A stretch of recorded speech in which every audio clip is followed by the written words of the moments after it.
1 Coríntios, capítulo 7, verso 10 ao 24. Nosso subtítulo aí, pelo menos nas Almeida Revista Atualizada, é a estabilidade da família, e aí ele vai tratar de outras coisas aqui tão importantes quanto pensarmos a nossa família, o nosso lar. E eu vou ler para ganharmos tempo, porque eu já disse que a forma como nós preparamos o sermão, a gente leva bastante tempo, é muito assunto, e nem vamos esgotar tudo, assim como Paulo também não esgotou tudo, assim como Jesus também não falou sobre tudo, né? E aí a gente precisa das escrituras como um todo para isso. Diz a palavra do Senhor, versículo 10, ora, aos casados ordeno, não eu, mas o Senhor, que a mulher não se separe do marido. Verso 11, se porém ela vier a separar-se, que não se case, ou que se reconcilie com o seu marido, e que o marido não se aparte da ou de sua mulher. Aos mais digo eu, não o Senhor, se algum irmão tem mulher incrédula e esta consente em morar com ele, não abandone. E a mulher que tem marido incrédulo e este consente em conviver com ela, não deixe o marido. Verso 14. Porque o marido incrédulo é santificado no convívio da esposa, e a esposa incrédula é santificada no convívio do marido crente. Doutra sorte, os vossos filhos seriam impuros, porém agora são santos. Mas se o descrente quiser apartar-se, que se aparte. Em tais casos não fica sujeito à servidão, nem o irmão, nem a irmã. Deus vos chamou ou tem chamado à paz. Pois como sabes, ó mulher, que salvarás teu marido? Ou como sabes, ó marido, se salvarás tua mulher? Ande cada um segundo o Senhor lhe tem distribuído, cada um conforme Deus o tem chamado. É assim que ordeno em todas as igrejas. Verso 18. Foi alguém chamado estando circunciso? Não desfaça a circuncisão. Foi alguém chamado estando incircunciso? Não se faça circuncidar. A circuncisão em si não é nada, a incircuncisão também nada é, mas o que vale é guardar as ordenanças de Deus. Cada um permaneça na vocação em que foi chamado. Foste chamados sendo escravo? Não te preocupes com isso. Mas se ainda podes tornar-te livre, aproveita a oportunidade. Porque o que foi chamado do Senhor, sendo escravo, é liberto do Senhor. Semelhantemente, o que foi chamado sendo livre, é escravo de Cristo. Por preço fostes comprado, não vos torneis escravos de homens, ou da forma de pensar dos homens, ou a sabedoria que vem dos homens. Irmãos, cada um permaneça diante de Deus naquilo em que foi chamado. Senhor nosso Deus e Pai, te louvamos e agradecemos mais uma vez, Senhor, por tua bênção, por tua rica oportunidade que nos concede nesse momento de estarmos mais uma vez na tua presença e aqui, ó Deus, ouvirmos da tua palavra e os ensinamentos da tua palavra, Pai. Nos ajude, nos capacite tanto para compartilhar como também para recebermos a tua palavra. E ninguém há, Senhor, talvez entre nós que careça tanto, mas tanto desta palavra do que eu que estou com a rica oportunidade, o privilégio de expor a tua palavra hoje. Fala o meu coração, desperta-me, ó Deus, assim como também aos amados irmãos que estão aqui. Te oramos, agradecidos em nome de Jesus. Amém. E, meus irmãos, retomando aqui alguns pontos rápidos, né, vimos que o capítulo 7 está falando da condição, das condições, das nossas condições de vida, né? Estado civil, estamos casados, estamos solteiros, da vocação e veremos também de algumas circunstâncias sociais. Paulo está aqui, diz o versículo 1 do capítulo 7, nós já vimos isso no sermão passado, Paulo está aqui respondendo algumas questões enviadas pela igreja. E temos como um pano de fundo, já falei isso também no sermão passado, uma tensão que há entre alguns libertinos e alguns que são mais radicais, ascetismo mais exagerado. Tem que casar, porque quem não casa não agrada a Deus. Ou tem que ficar solteiro, porque o casamento, quem está casado não agrada a Deus. Nós vimos que Paulo está se opondo teologicamente, doutrinariamente, contra essas duas formas de pensar. E Paulo mostra aqui que o evangelho ele precisa ser entendido que ele governa toda a nossa vida. Trabalho, nosso relacionamento em casa, todas as esferas da nossa vida. Que o evangelho não é apenas uma proposta para dar alguns princípios e regular o nosso culto. A Bíblia é importantíssima na proposta de culto. Aqui nós temos o cuidado, à luz da palavra de Deus, para não colocarmos nada ou pensarmos nada, pelo menos assim, meus irmãos, não existe perfeição absoluta, mas quanto mais a gente estuda a Bíblia, mais a gente entende, mais a gente fica firmado nela. Coisas que a gente cometia sem entendimento, a gente deixa lá atrás e passa novamente a ter uma postura em que a palavra de Deus é o princípio regulador do culto. Mas também, meus irmãos, o evangelho precisa ser entendido como regulador das condições da nossa vida como um todo. É isso que Paulo está trabalhando. Então, do 1 ao 9, nós vimos, ele falou sobre casamento, falou sobre a solteirice, que foi o termo que eu preferi usar aqui, e ser entendidos como dons. Cada um se encontra diante de Deus, ou casado, ou solteiro, não importa. E os versículos que nós lemos aqui do 10 ao 24, Paulo então mostra que o que importa é permanecermos fiéis no chamado de Deus. Sobretudo, entretanto, todavia, quando as situações em que estamos vivendo são difíceis demais, seja no casamento, no trabalho, no relacionamento do casamento, em que um professa o Senhor, outro não. Não sei, meus irmãos, em casos de separação, em caso de viuvez, em que a pessoa, falava isso lá em Fragoso, pregando também esse mesmo sermão, e você vê que os olhos daquele que viveu tantos anos ao lado, do seu companheiro, da sua companheira, do seu esposo, da sua esposa, e que hoje já não tem mais, irmã Malipia, a companhia, né, do companheiro, né? E que o casamento foi maravilhoso, mas hoje ela não tem mais, ele ou ela não tem mais, né, o privilégio de estar ao lado daquela pessoa que tanto lhe fez bem, que não foi perfeita, como ninguém é perfeito, e num casamento a gente precisa botar na balança e dividir a culpa em 50% para lá e 50% para cá, não existe quem é mais culpado ou menos culpado, né? A vida a dois, nesse sentido do casamento, ela precisa ser de responsabilidade de ambas as partes, tanto do homem quanto da mulher. Mas se você perguntar para a irmã Marli Pinheiro se ela casaria de novo, mesmo tendo passado por muitas coisas na vida, com certeza. Né? Sempre uso o exemplo dela, ela está aqui, eu posso falar isso. Né? E eu tenho certeza que ela nunca me pediu para não contar isso, compartilhar com os irmãos, então eu vou compartilhar. Né? Mas, e ela sempre diz isso, que me leva sempre a Valéria e eu conversarmos. Casamento é um só.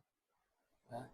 E hoje ela se encontra no estado de viuvez, mas ela continua servindo o Senhor com a mesma alegria e, sobretudo, por lembrar do seu esposo, que não está mais em carne com ela, mas aguarda nos céus a esperança dos filhos de Deus, que viveram o momento que Deus lhes deu para viver da melhor forma possível e glorificaram a Deus até o momento que Deus chamou um dos cônjuges.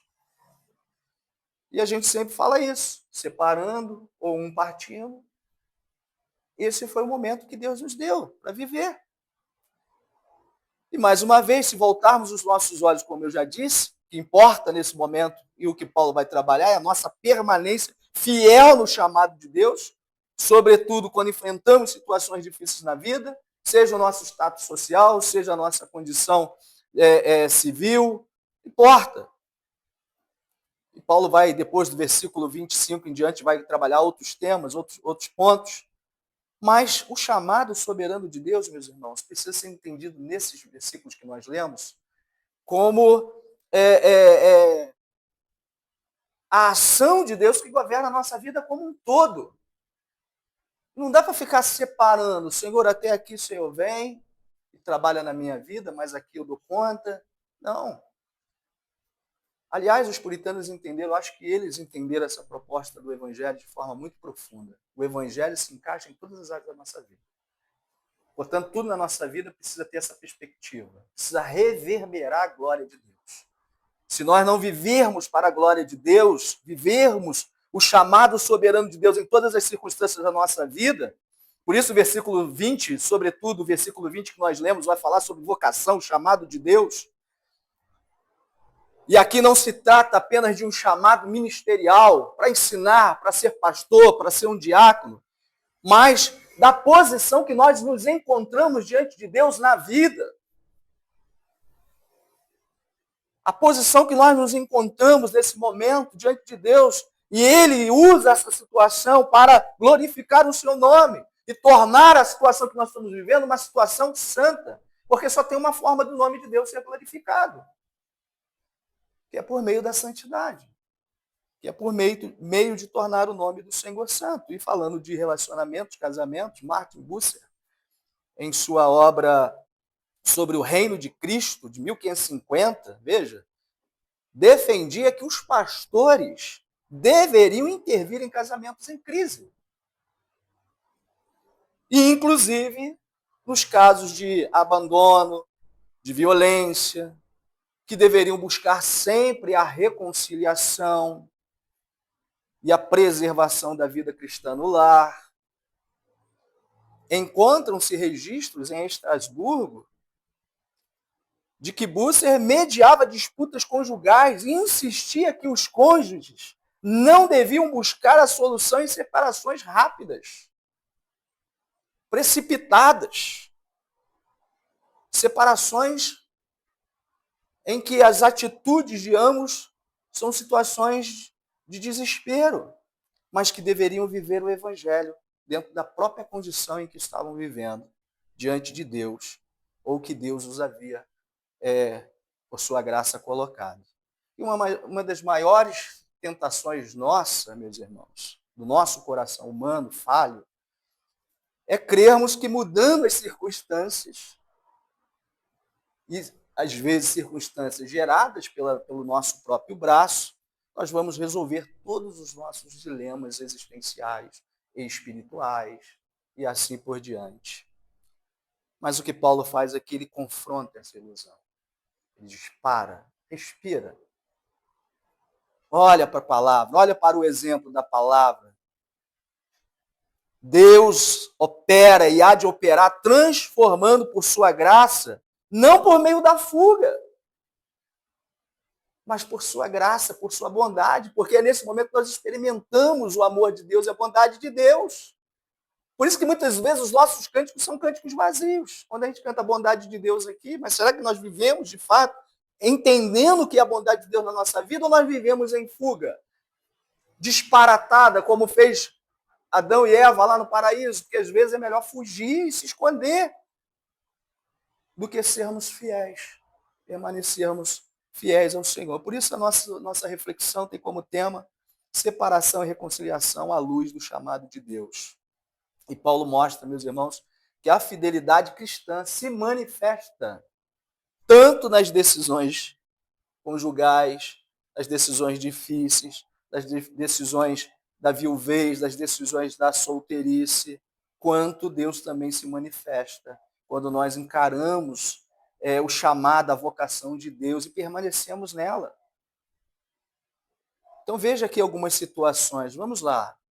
Versículos 10 e 11, para a gente pensar aqui algumas informações do próprio texto. Primeiro, Paulo aqui está reafirmando que o casamento cristão não é regulado e não deve ser regulado. Jamais devemos pensar regular a nossa relação pela conveniência. Porque, na verdade, nas nossas discussões, o que mais prevalece é a conveniência de um e de outro. É aí que mora o perigo. Mas o casamento, sobretudo, precisa, ou a vida cristã como um todo precisa, meus irmãos, entender que nós estamos debaixo da autoridade do Senhor. Por isso, o versículo 10, ele diz, não eu. Isso aqui tem um peso muito grande. Não eu, mas o Senhor. Uma referência aqui direta ao que Jesus falou lá em Mateus capítulo 10, Mateus capítulo 19. Por quê, meus irmãos? Porque o casamento entre pessoas que professam a mesma fé deve ser visto como uma aliança permanente. A gente não tem o casamento como um sacramento, né? A gente não vê desta forma. A partir da reforma, a gente rompeu com Roma, com a Igreja Católica nesse sentido. A gente só tem 2 sacramentos, ceia e batismo. Tá? Mas a gente precisa entender que o casamento é um pacto, uma aliança. Né? A separação, veja o versículo 11, é apenas uma exceção, não é regra. E qual é o problema? O problema é que a gente pega o que é exceção e transforma em regra. E mesmo a regra, mesmo a separação, quando ela ocorre por causa do pecado humano, ela nem sempre vai legitimar um novo relacionamento. A culpa foi do outro, me traiu. Aliás, meus irmãos, não existe nada mais atual do que a palavra de Deus. Não existe nada mais pertinente, vital para a nossa caminhada cristã, decisiva para a nossa caminhada cristã, do que uma carta como essa que Paulo escreveu, que alguém talvez pense, mas para quê? Por que eu preciso entender o que Paulo escreveu lá? Ontem, acompanhando alguns noticiários, né, aí estava lá uma matéria, né, Felipe Anse, um dos escritores aí famosos dentro do âmbito evangélico, protestante. Aliás, eu tenho alguns livros dele, escreve muito bem, né?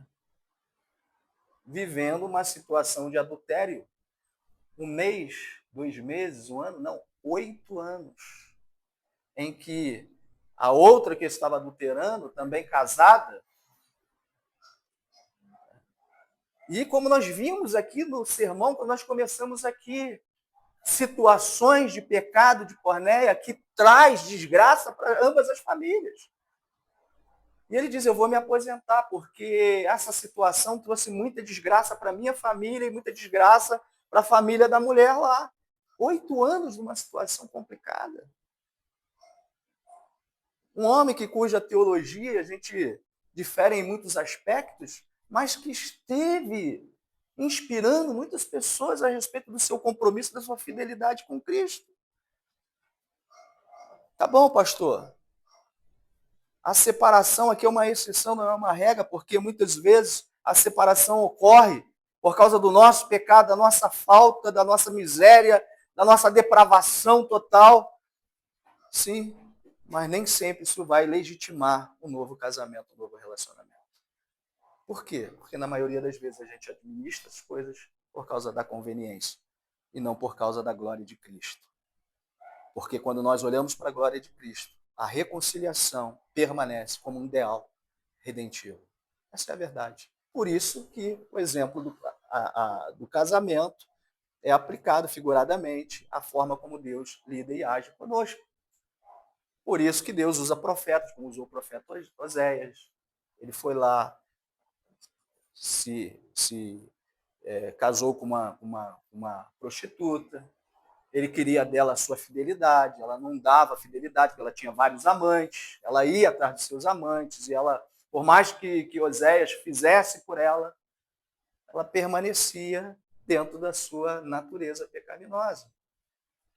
E aí Oséias, não entendendo a situação, até que a palavra do Senhor vem ao coração do profeta, Deus o inspira e ele vai no meio do povo dizendo, vocês estão escandalizados com o meu casamento? Estão escandalizados com a mulher que não me respeita, que não me ama, por mais que eu faça tudo por ela, por mais que eu lhe dê tudo, por mais que eu me dedique, por mais que eu mostre a minha dedicação, amor profundo por ela não me ama, ela vai atrás dos seus amantes. Se estão escandalizados com isso, chocados com isso, não se choque, não se escandalize, porque esta é a vossa realidade diante de Deus. Porque ele é o vosso marido, o vosso único esposo, e vocês têm ido atrás dos ídolos, se prostituindo, adulterando, indo atrás dos vossos amantes espirituais. E aí, meus irmãos, A reconciliação permanece aqui como um ideal redentivo. O Evangelho chama a cada um de nós a buscar restauração, a buscar reconciliação e não, jamais, normalizar a ruptura, jamais. Mas e quando o casamento, então, envolve alguém que não compartilha da mesma fé? Ou talvez alguém que esteja vivendo uma crise na fé? Aí a gente precisa ver o que também a palavra do Senhor tem a nos dizer. Versículo 12, segundo ponto. Se no primeiro ponto nós temos um casamento sob o senhorio de Cristo, no segundo nós temos o casamento sob o aspecto da graça comum. Que eu quero compartilhar com vocês, versículo 12 e 16. Vejamos se temos a mesma compreensão. Verso 12, Paulo diz, digo eu, não o Senhor. E aqui não é uma mera opinião pessoal. Aqui, na verdade, meus irmãos, é um posicionamento apostólico. Aqui, a carta está recebendo a orientação aqui pastoral do apóstolo Paulo, apostólica, é inspirada. Por quê? Porque é uma situação nova. Nesse momento, a base está sendo colocada. As cartas começam a circular. Nem tudo que Jesus tinha que falar sobre casamento, ele falou. João mesmo vai dizer isso, não é? Se fôssemos falar e ensinar tudo que Jesus falou e ensinou, ele usa lá uma hipérbole, não teria no mundo espaço suficiente para que houvesse, escrevesse livros que Jesus falou. O verso 13 e 14 mostra que o incrédulo pode ser santificado. E a santificação aqui, meus irmãos, traz para nós uma compreensão de alguma coisa que é separada para um uso especial. Para um uso específico, especial. Um uso que interessa ao Senhor nosso Deus segundo a sua soberania. Claro, não estamos aqui pensando e aplicando uma salvação automática, não é isso. Não é a mulher que salva o seu marido. Aqui não é uma segunda via de salvação. Mas a influência desta mulher, ela traz sobre a sua família, o seu marido, a sua esposa, os seus filhos, algo que faz parte de um pacto real. Basta pensar que a igreja, embora a gente não fique trabalhando isso teologicamente todo domingo, irmã Neuci, massacrando os irmãos, quem é salvo, quem não é? A gente sabe que a realidade da igreja, teologicamente falando, no seu absoluto, você tem salvos e não salvos, eleitos e não eleitos. Não sei, não quero saber, não é da minha economia, a gente prega partindo do princípio que todos estão recebendo a palavra, os ensinamentos do Senhor, mas não dá para negar que mesmo aquele que não é eleito, não é salvo, que está na igreja, recebe da graça comum do Senhor. Seus filhos que estão aqui, o seu marido que pode não ser convertido, regenerado, mas é melhor que ele esteja aqui.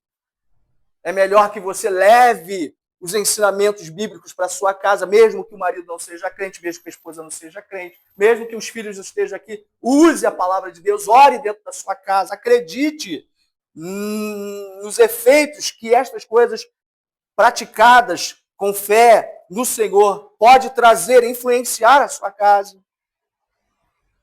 Né? Porque é melhor que seja assim do que o contrário. E aí veremos que Deus nos chamou para a paz.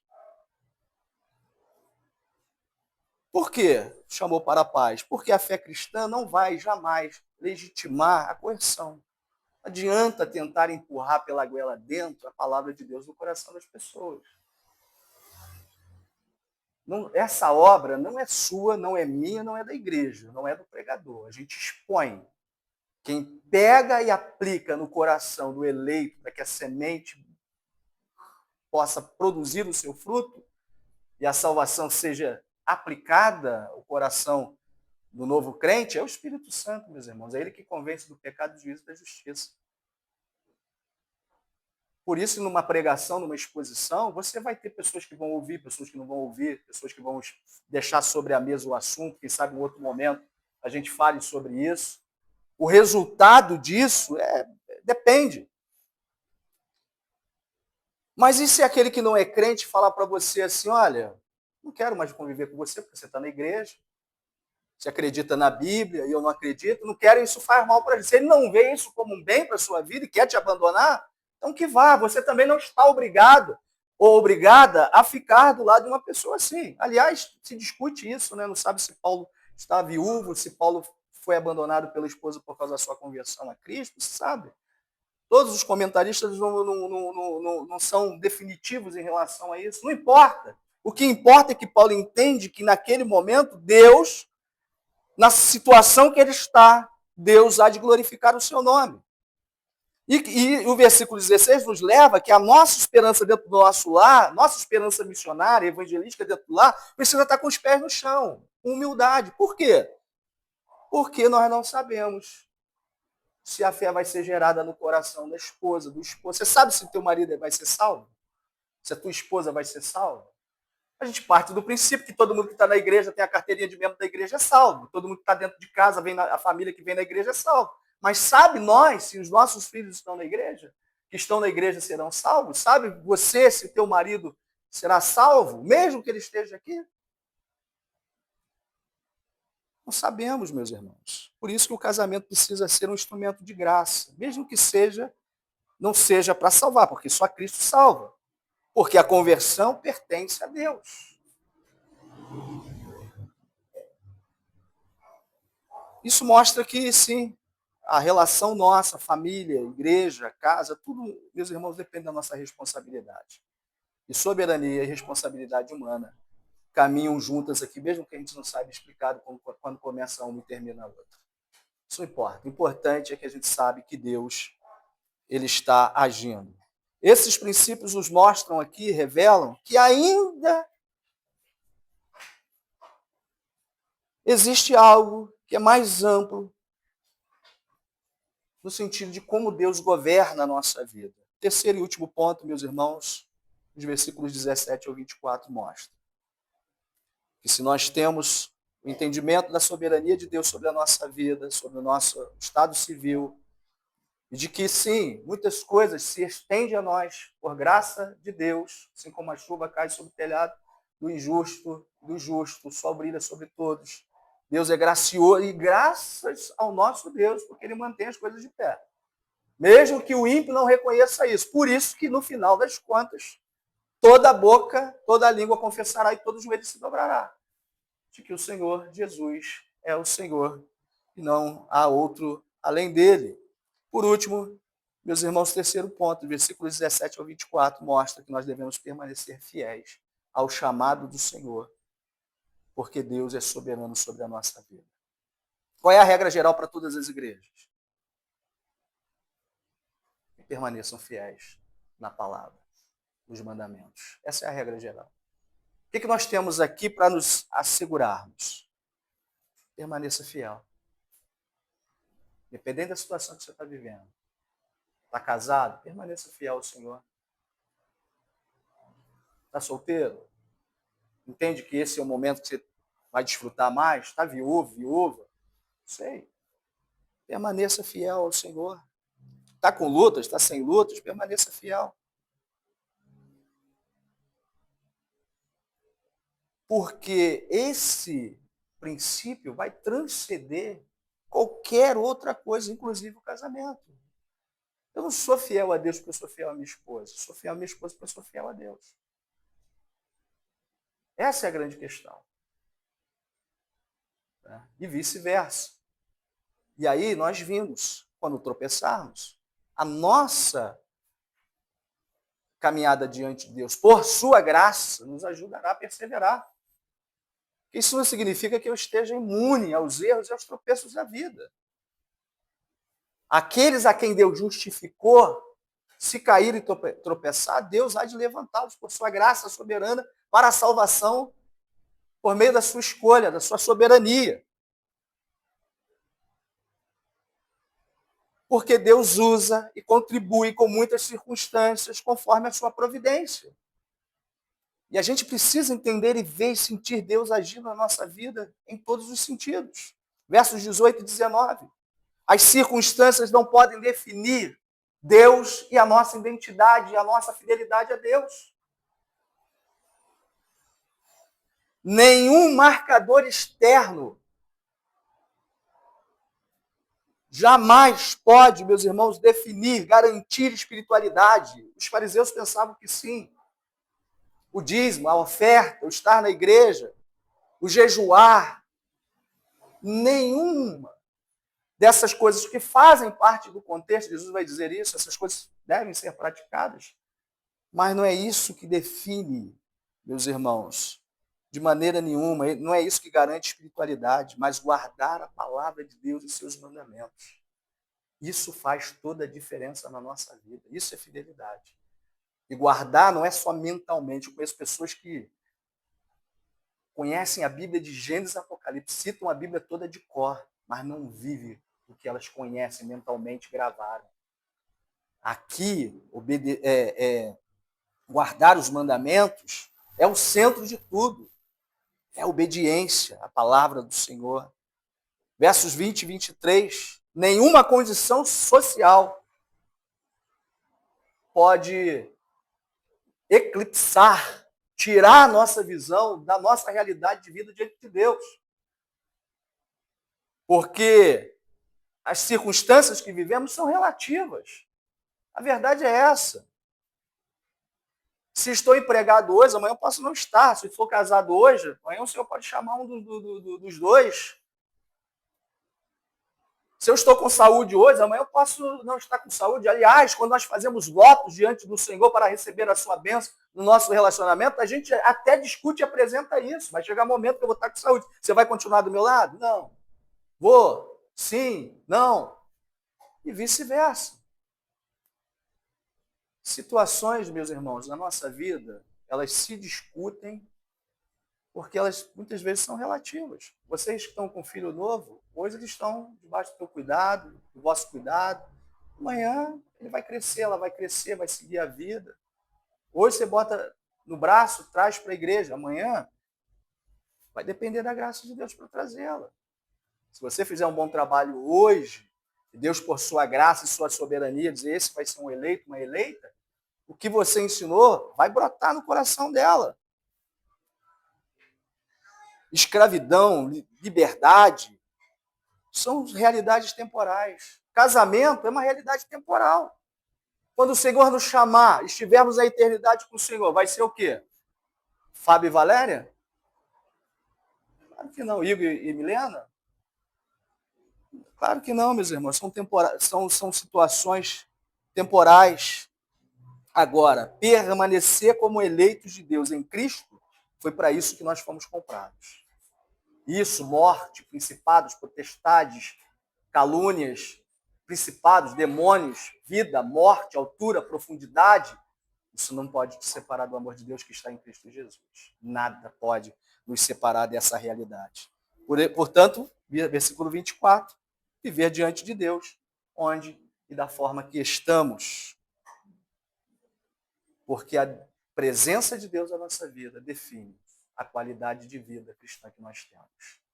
Quanto mais distante eu me sinto de Deus, mais miserável serei. Posso estar dentro de um palácio, endinheirado, com a mulher mais linda e maravilhosa do meu lado, ou o homem mais lindo e maravilhoso do meu lado, pessoa aos meus olhos e a minha leitura mais perfeita, mais isso, mais aquilo.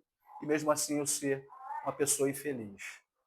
Porque não são essas coisas que trazem, de fato, meus irmãos, contentamento.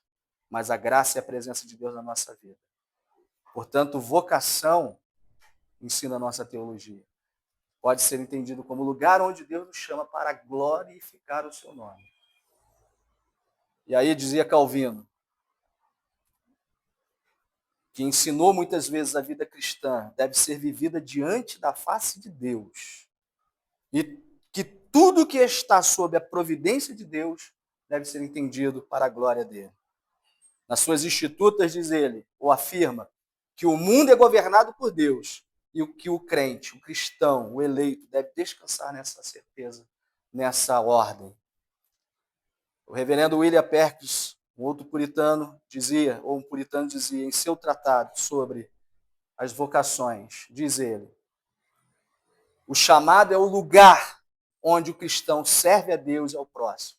Aí usa, citando 1 Coríntios capítulo 7, verso 20.